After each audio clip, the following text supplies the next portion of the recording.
देश में कोरोना के रिकॉर्ड मामले सामने आ रहे हैं।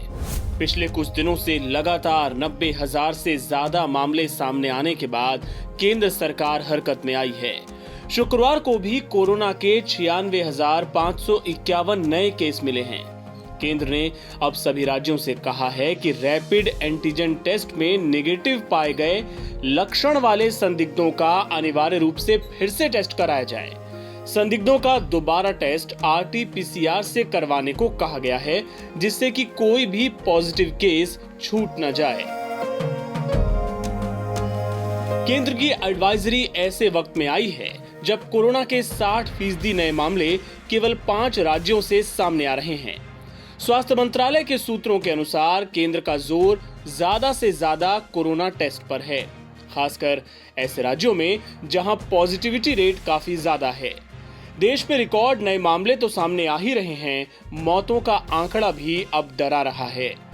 शुक्रवार सुबह को जारी आंकड़ों के अनुसार पिछले 24 घंटे में भारत में 1,209 लोगों की कोरोना के चलते मौत हुई।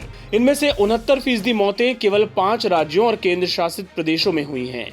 ये राज्य हैं महाराष्ट्र, तमिलनाडु, आंध्र प्रदेश, दिल्ली और कर्नाटक। अकेले महाराष्ट्र में 32% मौतें हुई। स्वास्थ्य मंत्रालय और ICMR ने संयुक्त रूप से लिखे पत्र में राज्यों से कहा है कि रैपिड एंटीजन टेस्ट में नेगेटिव आने के बाद भी लक्षण वाले संदिग्धों का दोबारा टेस्ट सुनिश्चित करें, जिससे कि वे अपने संपर्क में आने वाले लोगों में बीमारी ना फैला सकें।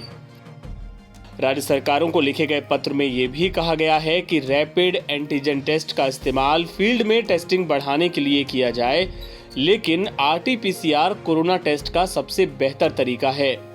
केंद्र ने राज्यों से आग्रह किया है कि प्रोटोकॉल्स का पालन अच्छे से किया जाए। लक्षण वाले नेगेटिव आ चुके संदिग्धों की दोबारा टेस्टिंग के अलावा बिना लक्षण वाले संदिग्धों पर भी नजर रखी जाए।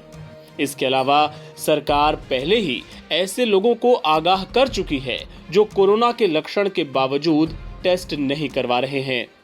हमें ये भी खबर आती है, पता चलता है कि अगर आपको सिम्टम हैं, खांसी है, बुखार है, तो अवॉइड भी किया जा रहा है। अब तो इतनी टेस्टिंग है कि टेस्टिंग सरकारी सिस्टम में और प्राइवेट में भी किसी हद तक रेडिली अवेलेबल है। लेकिन कहीं कहीं जब ये सुनने में आता है कि तकलीफ़ है लेकिन मैं टेस्ट नहीं कराऊंगा, ये अच्छी चीज़ नहीं है, क्योंकि टेस्टिंग को अपने सिम्टम होने के बावजूद हम अगर नहीं कराएंगे, ये आपके लिए डेंजरस है और सिस्टम के लिए भी डेंजरस है। क्योंकि अगर आपको पता ही नहीं कि आप पॉजिटिव हो और पॉजिटिव हैं आप, तो आप अपने परिवार के लिए भी मुश्किलात कर सकते हो, समाज के लिए भी कर सकते हो जिनको मिल रहे हो। तो हमारे दोनों तरफ से हमें बहुत नुकसान होता है। ये नुकसान होता है कि अपने को रिस्क पे डाल रहे हैं, फिर सीवियर प्रॉब्लम होगी तब हम भागेंगे, तो एक तो वो मौका हम खो रहे हैं, और दूसरा ये है कि हमारी वजह से परिवार को, आसपास वाले को, क्योंकि वायरस तो फिजिकली एक से दूसरे को मूव करता है, जिनको हम और आप मिलते हैं वो अपने ही हैं, अपने ही दायरे के हैं, और तो उनको नुकसान होना, समाज को नुकसान होना, ये गलत है। तो एक भावना ये होनी चाहिए कि अगर सिम्टम है टेस्ट कराइए। NBT ऑनलाइन की रिपोर्ट।